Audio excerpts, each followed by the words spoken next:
Osebne svinčnike. Take svinčnike, ki obkrožijo samo številko 7. Če obkroži kakšno drugo številko, blokiram momentu. Dajte mi razsvetliti nekaj, ker sem včeraj razmišljal, ne? Gospod Robert Časar je, prije na drugi stran, je na svoj plakat dal številko 7, ne, če se ne motim.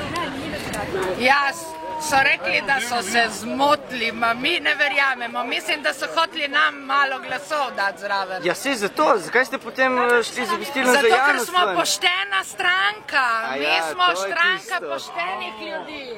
Jaz mislim, da so nam jih hoteli vzeti. Ja, kako pa? Glasove. Ja, kako pa, če bi glasovali 7-ko, gospod Čokova? Da kako bi vam lahko vzeli glasove, če so podali vaše številke na plakate? Zato, ker gospoda Časarja ne bojo ljudje volili. Vidimo sliko pa njegovo številko. A ja, no, to je bilo čudno.